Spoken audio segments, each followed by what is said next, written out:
All right, here we go. Good evening, everybody, and welcome to Story Hour. I'm your host, Daniel Marcus.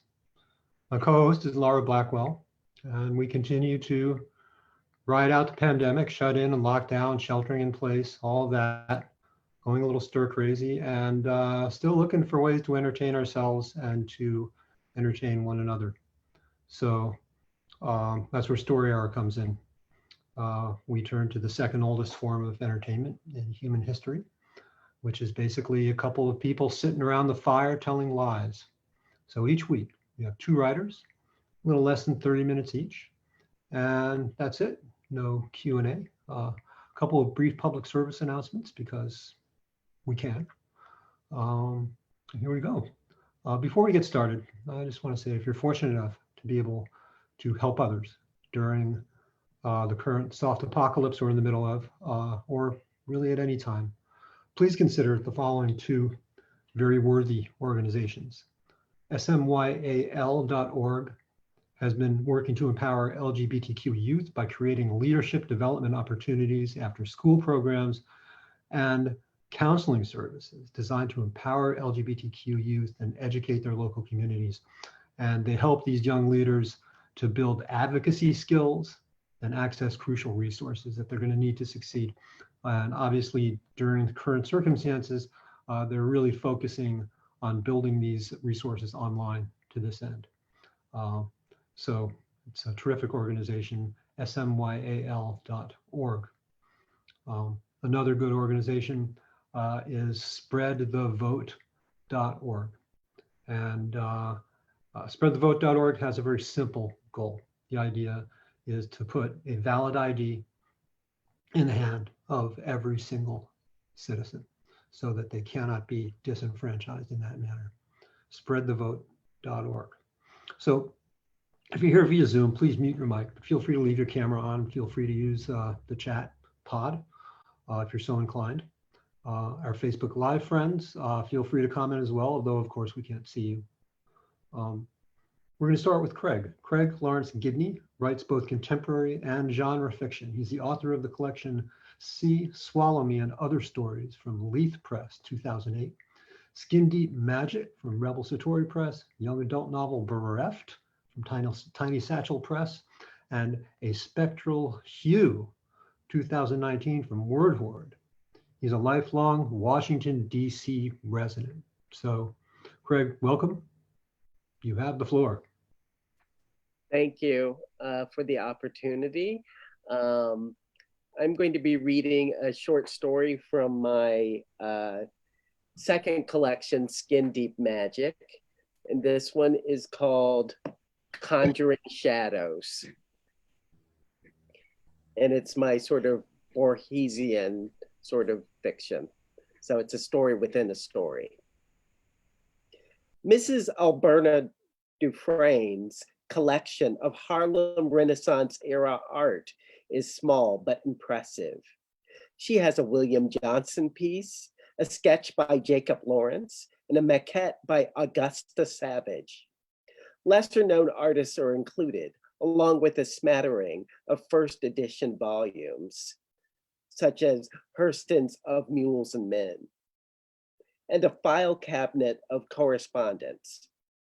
The collection is housed in the library of her Washington, D.C. home, which is situated in the newly revitalized Logan Circle area. Mrs. Dufresne has lent out pieces of her collection to various traveling exhibitions and museums, in addition to providing, by appointment only, access to curious visitors and scholars. But there is one piece that she has that never leaves her collection. In fact, it is not even properly a part of the collection, as she has sequestered it in her bedroom. Empress rests on her bed's headboard. At first glance, it appears to be some sort of Art Deco vase. It's a smooth black oblong, about the size of an infant. The surface is scored with double lines, like seams. The sculpture rests on feet and elongated arms, as if it is kneeling in a supplicant's pose. The front of the piece has three faint indentations, eyes, a mouth that suggest a face. Empress suggests form, even as it blurs the distinction between the abstract and the representational. The material that Empress is made of is as intriguing as the piece itself. Neither clay, nor stone, nor metal, it seems to have all of their qualities. The glaze is some kind of living blackness that shimmers, even when there is no light, as Mrs. Dufresne graciously demonstrates when she turned off the lights in her bedroom. The piece pulsates. The form stands out in low light. The supplicant shape seems to absorb whatever light is there and radiate it out. It does not shine. There is no spectrum, only a void. The feel of the piece is warm and smooth, even soft, like the fur of some animal. And can you feel it? Asked Mrs. Dufresne. There's a pulse there, a heartbeat. Not much is known about the artist, Courtney Vaughn, 1898 through 1961. He was raised in North Carolina, attended Howard University, where he was mentored by Augusta Savage, and socialized with Langston Hughes and Zora Neale Hurston. Most of his work is representational, reflecting the Great Migration. And while technically proficient, it is not of particular note. The only thing that survives of his papers is a widely anthologized piece of short fiction that captures the zeitgeist of 1920s Harlem and the life of Black homosexuals in that era. The story is called Temple Cats by Courtney Vaughn. Midnight in Darkytown. All the decent folks are asleep, safe in God's loving arms. But we others, the prodigal sons, we never sleep. We roam the neon night, restless with sin. There is an alley, a normal alley, haunted by laundry floating on the lines like ghosts. Cats prowl in the garbage, risking all 9 of their lives. We're bigger cats in zoot suits who sneak in hidden nooks and corners, smoking catnip and tobacco. Silken caresses, conked hair, swishing tails. All of us converge around a door in the alleyway. The basement of an apartment building with a door the color of wine. One by one, we go to the door. We knock. A view hole opens. A password is whispered. The door opens. Light and music spill out, only to be shut again. What is behind the door? Down the marble steps, we enter the temple. The floor is black and white, like a chessboard. Rugs with geometric designs interrupt the tiles.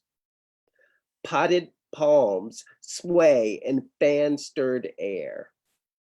The wallpaper has hieroglyphics on it, men and women with the heads of beasts. Column lintels are encrusted with blue and green stones. An oud rests against one wall. A stuffed peacock, tail in full fan, flares from another. A bar with illicit hard liquor beckons, while on a dais, a trio of upright bass, cocktail drum, and trumpet plays. The smell of incense curls around the floor, and good, clean tobacco. But this elaborate setup is not why we are here, not most of us anywhere. We are here for this.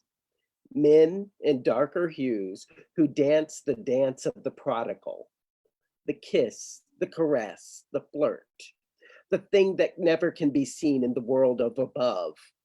Masks are removed, mannerisms relaxed. In the temple, we are free to worship the flesh away from judging eyes.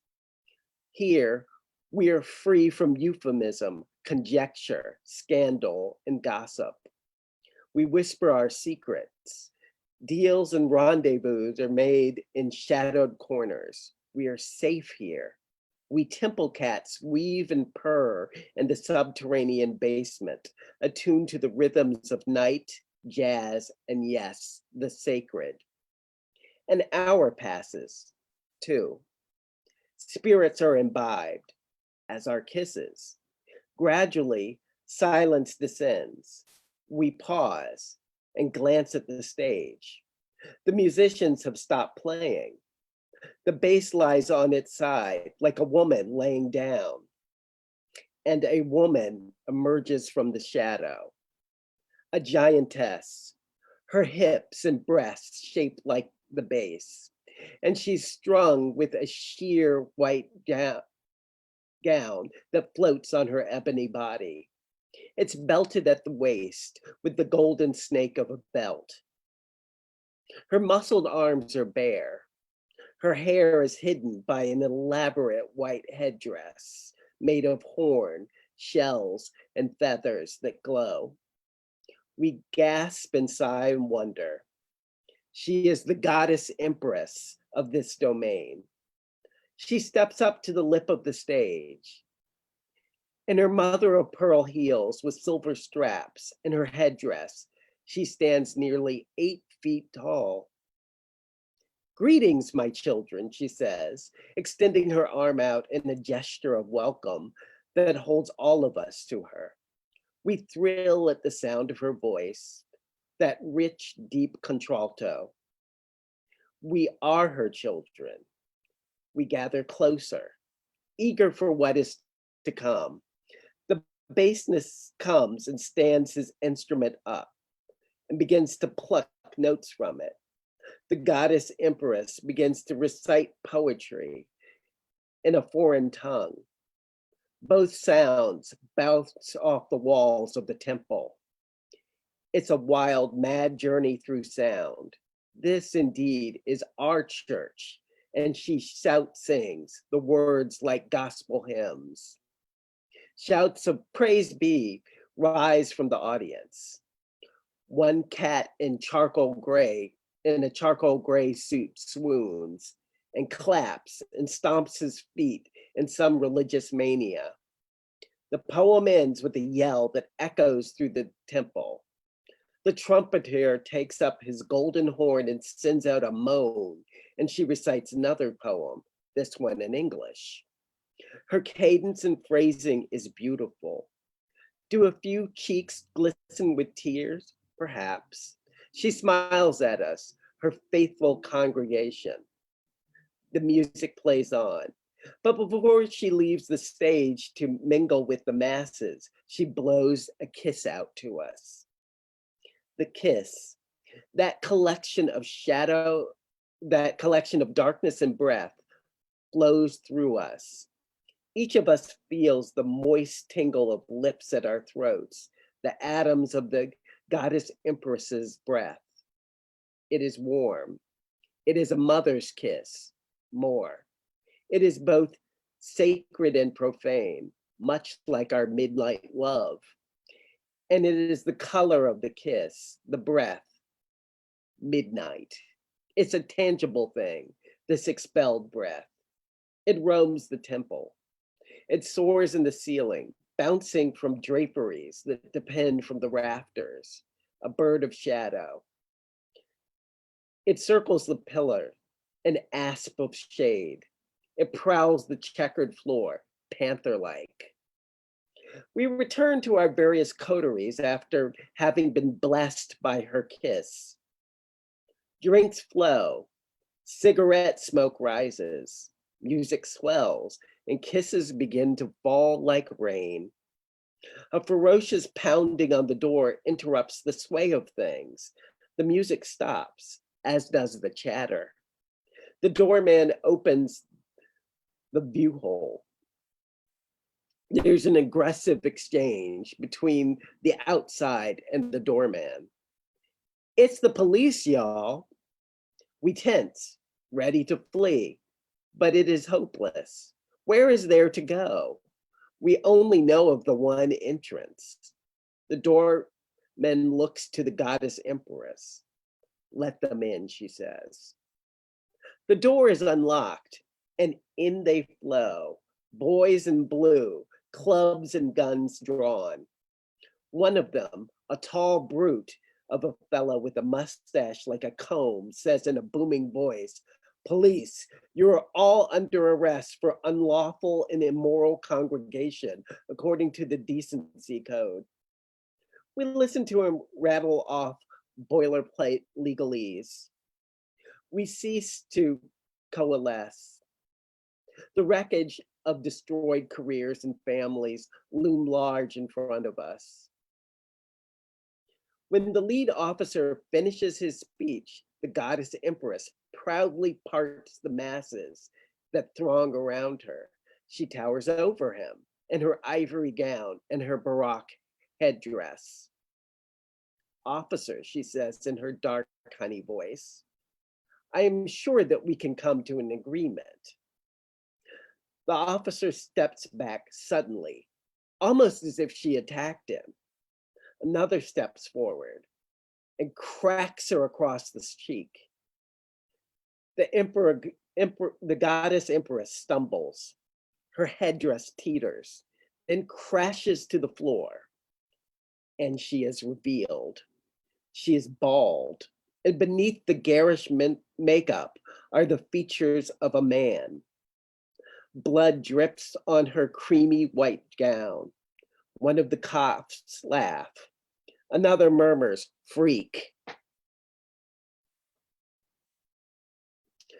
The goddess empress raises her noble head and gestures, and the kiss, that substance made out of breath and darkness, rises. It is a sphere of black. It rises until it hangs over all of us, police and criminals. Our eyes are transfixed. The kiss eats our vision. Someone yells, "What the hell is that thing?" A gunshot is fired right into the heart of the sphere. The bullet is absorbed with barely the hint of a ripple. The kiss roams over the crowd. Those beneath its shadow begin to paw each other. We begin to kiss each other. The police are absorbed into us as they are touched by the kiss's shadow. And they too begin to kiss. Clothes and uniforms fly off. Flesh touches flesh. Fingers, lips, and other things find each other. We become temple cats, all of us. The goddess empress calmly restores her headdress to its rightful place. She weaves between the couples and dims the temple's lights. Some rituals are meant for darkness. While Vaughn's piece is undoubtedly a piece of florid fantasia, there are oblique references to events, places, and even persons in Harlem Renaissance in New York. For instance, there was an underground speakeasy in Harlem, a known hangout for Black gay men called Timbuktu. Rather than a fixed location, this was a party that drifted from apartment to basement to abandoned hall, protected by passwords, known in the parlance then as charms, to avoid the unwanted attention of the police.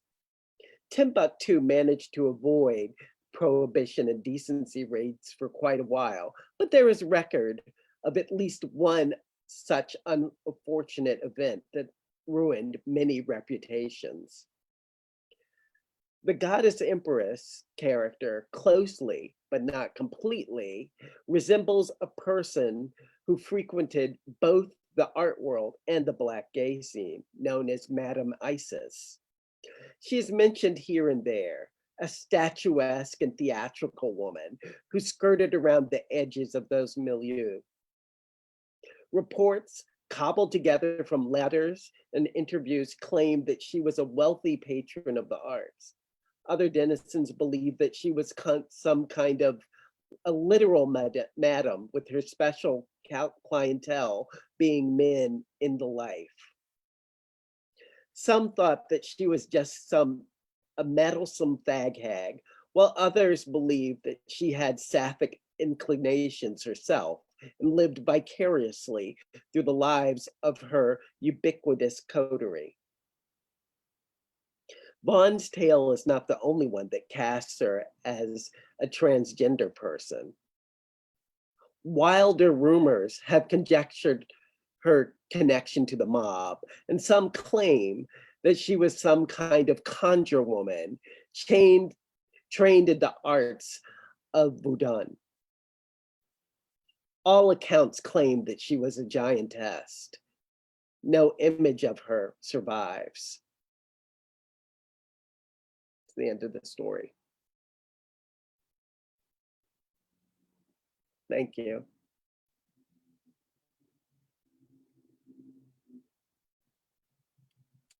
Wow, thank you. That was great. Need to pause for just a second and collect myself. All right.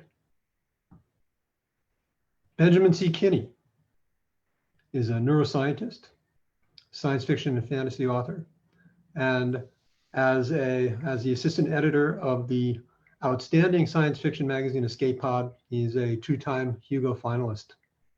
By day, he does research in human rehabilitation neuroscience in St. Louis, where he lives with 3 cats and a spacefaring wife. And if we had time, I would ask about that, but let's just leave it as a mystery. He no longer creates cyborg monkeys after too many nights giving them Prozac. His short stories have appeared or are forthcoming in many magazines, all the big dogs, including Strange Horizons, Beneath Eastless Skies, Analog, and many more. You can find him online at benjaminc.kinney.com or follow him on Twitter at BenCKinney. So take it away. Good evening, everyone. The story I'm going to read to you is originally published in Strange Horizons. This is one that is it's a lot of emotional power with me. We'll see if you're lucky. You'll see me getting a little teared up during reading it. It tends to happen. The title is The First Confirmed Case of Noncorporeal Recursion, Patient Anita R. The 7th repetition almost played out like all the others. A different person filled Luis's place, but despite the evidence before my eyes, I could only see my idiot husband. The burnt coffee weight of disappointment in my stomach gave me all the certainty I needed. Once again, he'd forgotten the cat. God damn it, Luis, you were supposed to get an eye. Luis, the curly-haired teenage girl standing in his place, squealed in shock. Oh my gosh, it's the ghost! He dropped his bag of candy corn and wedges of multicolored sugar wax scattered across the concrete basement floor. I sighed. This isn't a drill, Luis. I checked the news. You forgot an eye, didn't you? Luis and a friend, some freckle-faced boy, cowered against the wall. Luis found his courage and pried himself free from his partner's grasp. She's real. No way. He stretched out his arm, fingers curled as if testing a hot wire. I rolled my eyes. If he's not going to help, I'll just go get an eye myself, tornado warning or no. I turned away and stomped toward the stairs. I kicked a piece of candy corn out of my way, but my foot passed through it like a mirage. Candy corn. Luis hated candy corn as much as I did. That girl, she didn't look like Luis. She didn't talk like Luis. Why did I think she was him? Why was I so angry? It all made sense a moment ago, but just frustrated and rushed as repeating my last argument like some B-movie My last argument. What had come after? Flash of wind and flying bricks, too swift for terror. Was I dead? No, it's not possible, no matter what the girl said. I groped for another answer as my legs quickened along a path I had chosen long before. I leapt up the stairs toward the exit. My feet bounded soundlessly against the wood, form without mass, and my voice said, "Forget it, you stay here and be useless. I threw open the door, caught a glimpse of moonlight on ruined timbers, and dissolved like a breath of smoke. I returned to awareness in front of a new Luis, as disappointing as ever, in pale skin and pierced eyebrows. You're not Luis. But my voice said, "God damn it, Luis, you were supposed to get an eye."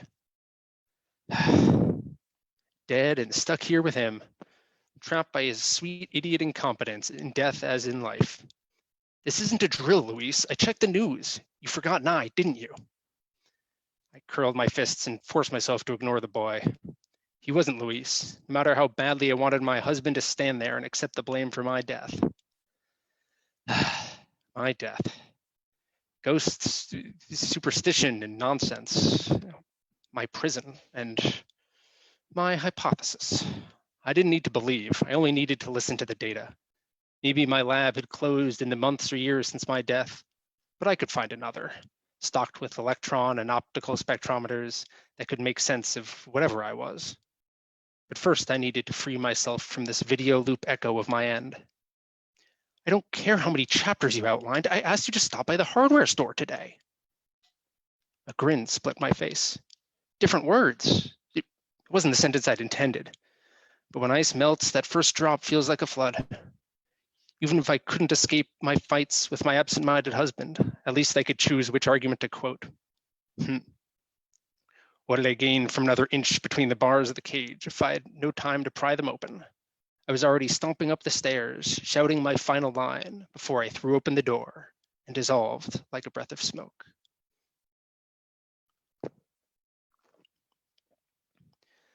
To break the cycle with my meager power, I would need to design the perfect experiment. Could I prevent the loop from even starting? I squeezed my eyes shut before I could register who was there, before I could see and name him Luis.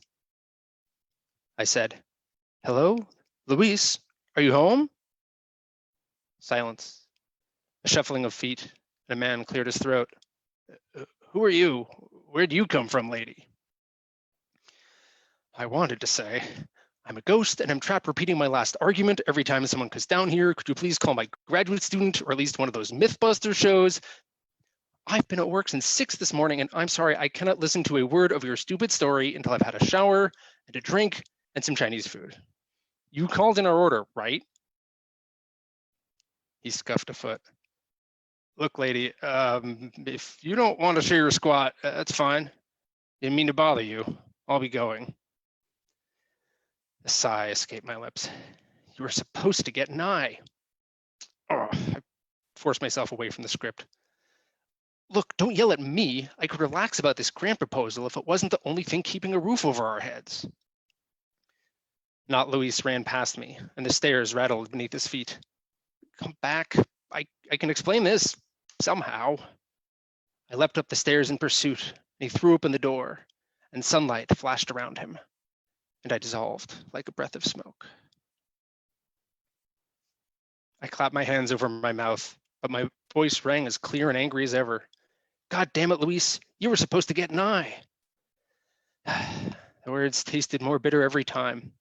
I wished I could take them back, not so I could make myself heard, but so I could stop yelling at Luis. I could barely endure one lifetime spent driving him away when I needed him most. How many times had I manifested? 10? 12? The faces blurred together. Fits and starts of anger, unbroken by any comfort. My instincts clutching every time for Luis. I would sit in this dusty basement, my stomach empty and my work shoes still on my feet. He would put his arm around me and read me a chapter from his novel. This Luis wore a construction helmet, and sunlight peeked into the basement through gaps in the ceiling panels.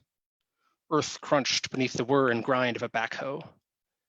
Beams of light drew closer. Without my haunt, would I ever return from my dissolution? Wasn't that the end I wanted? Yeah. Whatever came next, I might meet Luis there, waiting for me with open arms and forgiveness. How was the weather today? God, I wish our lab had some windows. Yet I pressed my back against the wall, a barrier impenetrable to my absent flesh. Alive or dead, a woman cannot thrive on love alone. I could step forward into a sunbeam and find peace, but rest without knowledge would be the worst afterlife of all. A clawed metal bucket tore through the ceiling's rotted wood as I berated the man about our cat. Sunlight streamed in, and I dissolved like a breath of smoke. Louise was a lanky, brown-skinned girl in her mid-teens, but she had her back to me as she pulled a black fabric across a well window. She and I stood in a brand new basement, carpeted floor, fake oak support pillars, eggshell yellow walls. No sign of the old concrete, of the wooden stairs Louise and I painted together.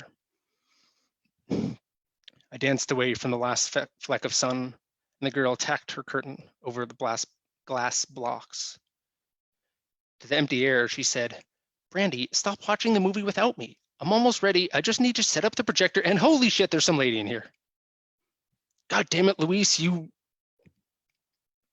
We stared at each other, interrupted, silent. "Brandy," she whispered, "remember how the old house here was supposed to be haunted? Look it up, quick."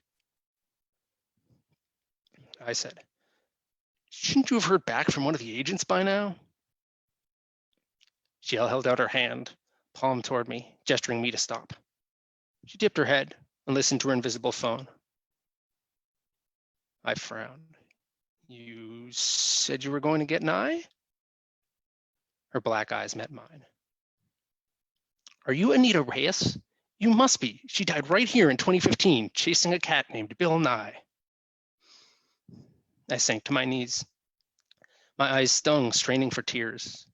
All I could think was, ghosts shouldn't get dizzy. They don't have blood pressure. The girl grinned. "Ha, it's her. It's her, Brandy. I'm serious. Unbelievable." She tapped a button behind her ear and focused on me.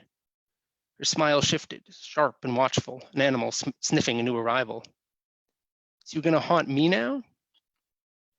I wiped at my eyes, dry against dry. In that moment, I would have promised her anything.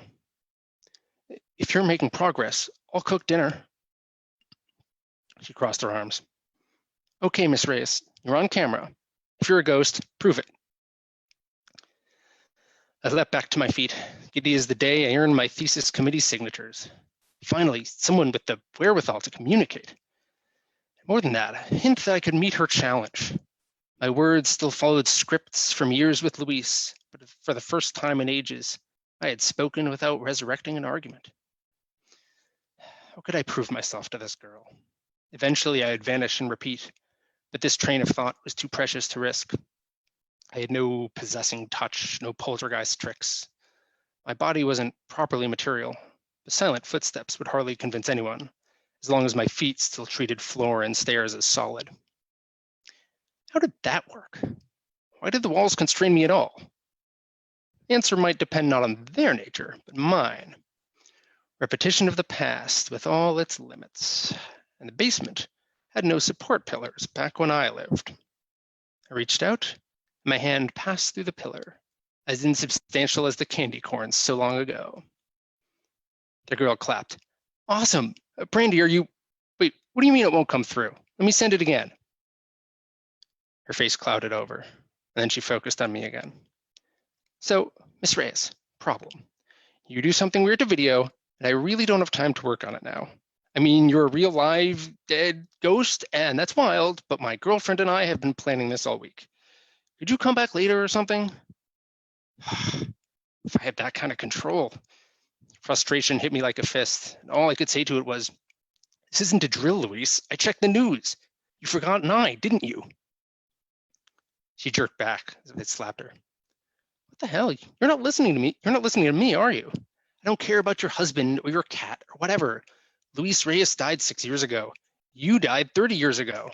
Her cat probably died in the tornado. None of that stuff matters anymore. Now get out of my face and let us have some privacy.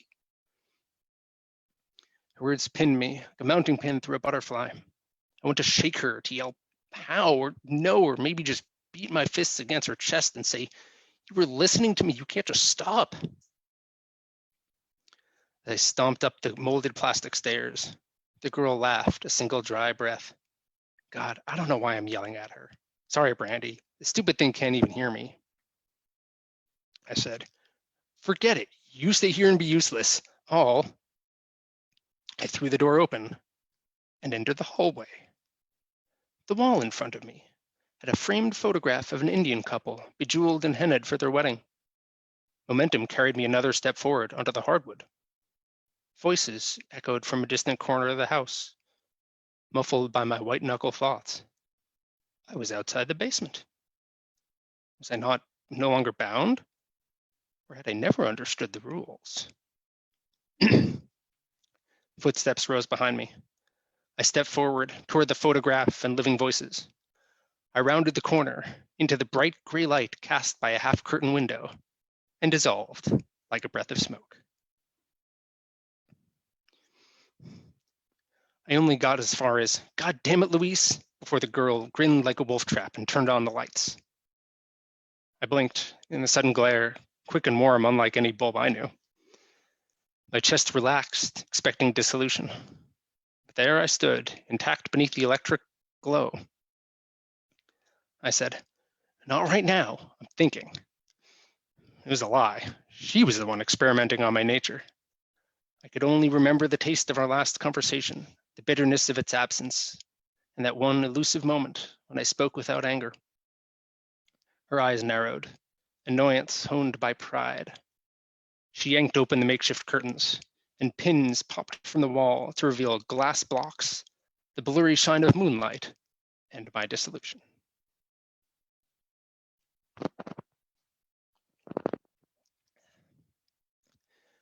The cruel girl sat on the basement floor, her hair chopped short, her eyes red and hollow with tears. She swung a hammer loosely in one hand, its head thumping against the floor. Hey, Ghost, can we talk? She looked older. I didn't want to guess how much time had passed. Fine, what now, Louise?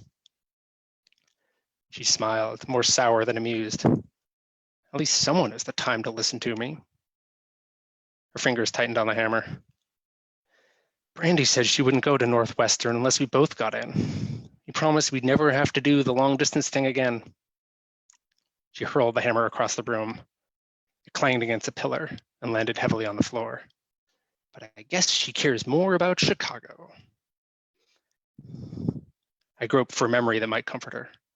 A moment of revenge against the all-consuming injustice of those rejection letters. Ha! I kept my voice low and empathetic, though I once spoke these words with vindictive joy.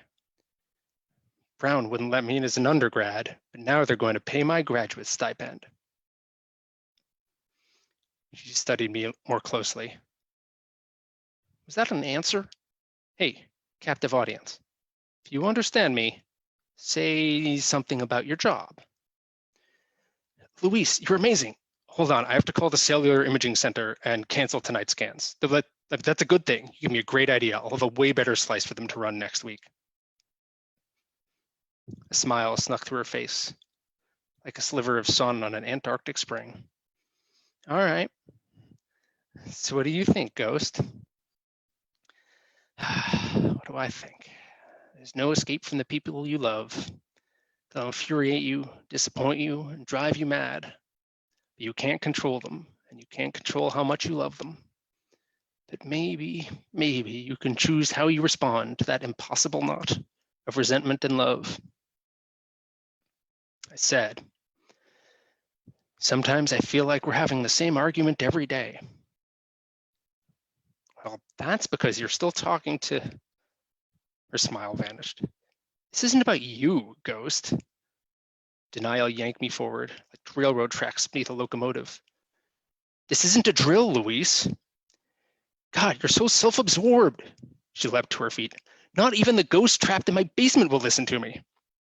She stomped up the stairs, and I tried to follow her, but I knew exactly what my explanation would sound like. Forget it. You stay here and be useless. The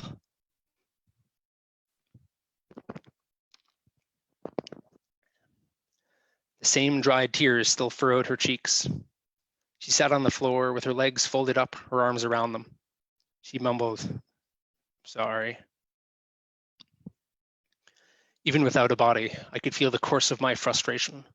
The righteous fire cooled to greasy ash on my tongue. For all our troubles, this meager relationship was the only thing I possessed. "Sorry, baby." She watched me, silent, her chin resting on her knees. I wondered what kind of family might have driven her back down here with me in search of comfort. She said, "My name's Malati." "Welcome back." "Brandy didn't dump me." Malati studied the carpet. "She wants me to move to Chicago with her, but I didn't get into any schools up there. I just feel trapped, you know? I give up on Brandy or on college." I knew what would happen if she moved just to follow Brandy. A year more working the early morning shift into Starbucks while her partner attended classes in a school full of bright new ideas and bright new people. Two girls tied together by their past while they grew farther and farther apart. I said, I could relax about this grant proposal if it wasn't the only thing keeping a roof over our heads. "Bitter much, huh?" "Yeah." She sighed. "Maybe you're right. I can't believe she's making me choose like this. At least she left it so I can dump her." Her voice shook beneath its veil of fierceness. "Oh, she's not going to go through with it. What teenager ever listened to an adult on matters of the heart?" Maybe I could find some way to convince her, help her cut herself free from her ruinous relationship. But her voice had cracked with an unfamiliar sound. Not bitterness, but betrayal. Was this the only advice I could give? My pain rephrased as if it was wisdom? If Melodi's love had survived years and miles already, it could yet be saved, as long as she and Brandy never surrendered to contempt. I stepped closer, sat down on the carpet I couldn't feel, close enough to touch Melodi's living hand if I dared. No, Luis, no, that's not what I meant." The words still caught in my throat after all this time. "I don't want a divorce." She dropped her face into the cradle of arms and knees. A sob, short and choked, racked her body. "Then what do I do?" I possessed only one gift to give, that it could get Melody into any college in the world, reunite the two girls as peers. She possessed half of it already, ever since that night months or years ago, when she measured the bounds of my impermanence. If I wanted her to understand, I needed to shake her out of her rut. I touched her arm and we overlapped slightly, her flesh slowing my passage like a watery agarose gel. "They've offered me a position. It's not tenure track, but still. Washington University Department of Biology." Melody lifted her head, tried to swat my hand away. "What? Stop that. It feels weird." She studied my face, trying to make sense of my words. "WashU didn't accept either of us." I could have stopped there, pretended my last words had been unplanned. If I let Melody take credit for discovering me, her name would come first on every publication and grant, along with fame and success to outshine my entire career. Once I would have obsessed over such unfairness. But what did I care about portioning out the glory, as long as we struggled toward knowledge together? The Nobel Prize Committee didn't give out posthumous awards anyways. I pointed at myself and the heavy black cloth tacked over the glass blocks, and myself and the stairs. I said, "How is the weather today? God, I wish our lab had some windows." I leveled my finger at her. "Why don't you ever visit my lab?" Understanding dawned on her face with a smile fiercer than any tornado. It's the new moon, and we're ready to go. It'll be a long walk, but with Malati's conversation to anchor me, we'll get to the life sciences building before dawn. If we can't find an unlocked door, we've got a tent and a tarp to bide our time until the first graduate students drag themselves to campus.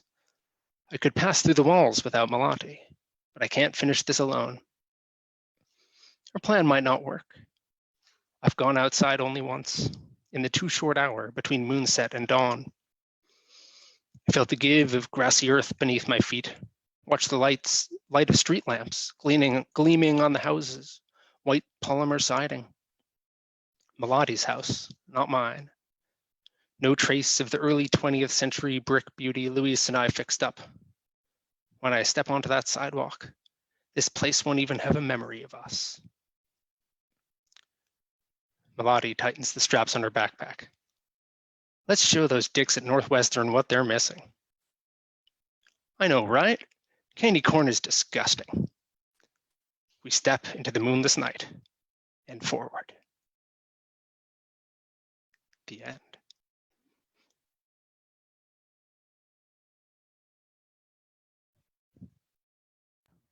That was lovely. Thank you, Benjamin. Again, to pause a moment, take a deep breath. Boy, two really lovely stories. Thank you both. Thank you for the Thank you opportunity. both. So, here we are next week. Our authors will be Alicia Hilton and Anatoly Belyavsky. So thank you for coming by this evening. We'll see you next time. Take care of each other, take care of yourselves, and stay safe. Good night, everybody. Thank you all. Good night. Everyone.